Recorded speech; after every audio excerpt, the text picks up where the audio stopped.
बहुत अद्भुत व्यक्ति हुआ, बहुत त्यागी था।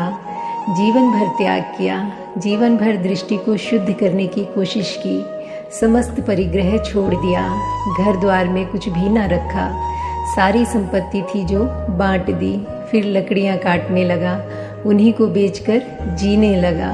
उसकी पत्नी भी थी, वे दोनों लकड़ियां काटते, लाते और बाजार में बेच देते। जो मिलता उसे भोजन कर लेते और जो बच जाता सांझ को उसे बांट देते और रात को खाली होकर सो जाते। एक बार ऐसा हुआ कि अनायास वर्षा आ गई। 5-6 दिन तक पानी पड़ता रहा। वे लकड़ियां नहीं काट सके। 5-7 दिन उन्हें भूखे रहना पड़ा। कोई संपत्ति उनके पास थी ही नहीं। किसी से मांगने का उनका नियम न था। जब 5-7 दिन के बाद धूप खुली और वे लकड़ियां काटने जंगल में गए, जब वे लकड़ियां काटकर भूखे और थके और सिर पर गठरियां बांधे हुए लौट रहे थे तो रास्ते में एक घटना घटी। जब वे लौटने लगे, पति आगे था, पत्नी थोड़ी दूर पीछे ही थी। पति ने राह के किनारे देखा कि किसी राहगीर की स्वर्ण की थैली गिर गई है। उसकी मोहरें चारों तरफ बिखरी हुई है, कुछ उसके भीतर है।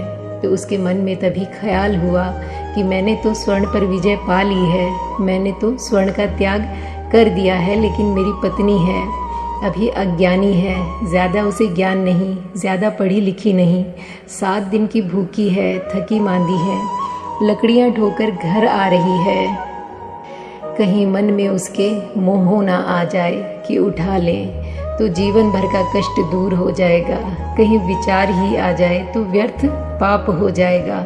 उसने देखा कि पत्नी अभी दूर है। जल्दी से उन मोहरों को उठाया, गड्ढे में डालकर मिट्टी से ढक दिया। वह ढक भी नहीं पाया था और पत्नी आ गई और उसने पूछा, कैसे रुके हो, क्या कर रहे हो? सत्य बोलने का नियम था, सत्य बोलने का व्रत था, इसलिए अब असत्य भी नहीं बोल सकता था। उसे बताना पड़ा, उसे कहना पड़ा कि यहाँ ऐसा हुआ था।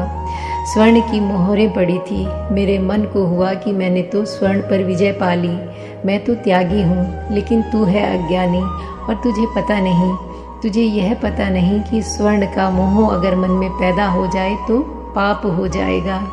तू ना भी उठाए, लेकिन अगर विचार भी उठाने का आ गया तो पाप हो गया।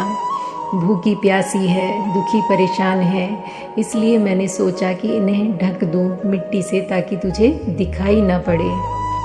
पत्नी ने यह सुना और वह अपनी गठरी लेकर आगे बढ़ गई। उसके पति ने पूछा कि तूने कुछ कहा नहीं।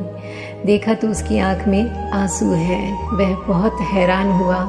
उसने कहा कि रोने की क्या बात है? क्या तेरे मन में मोह आ रहा है कि वे रुपए मैंने क्यों गड़ा दिए, मिल क्यों ना गए? क्या उसकी पीड़ा तुझे सता रही है?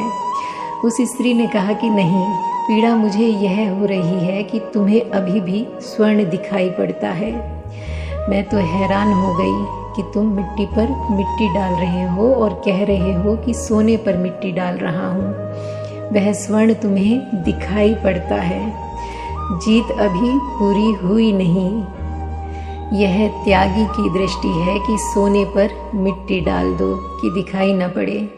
वह भोगी की दृष्टि है कि मिट्टी पर सोना ढक लो कि मिट्टी दिखाई न पड़े। त्यागी की दृष्टि है कि सोने पर मिट्टी डाल दो कि सोना दिखाई न पड़े।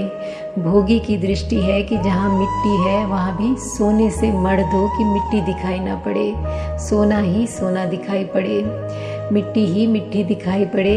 ऐसी उनकी दृष्टियाँ हैं। अब यह तीसरी दृष्टि है। यह तीसरी दृष्टि बड़ी दूसरी बात है। सोने को छोड़ना नहीं, सोना अर्थहीन हो जाना चाहिए। मार्ग ना तो भोग है और ना त्याग है, मार्ग बोध है। न भोग न त्याग वरन बोध की अवस्था है। ध्यान की यह कहानी आपको ध्यान की यात्रा में एक कदम और आगे ले जाएगी। इसी शुभ आकांक्षा के साथ thank you God and thank you universe.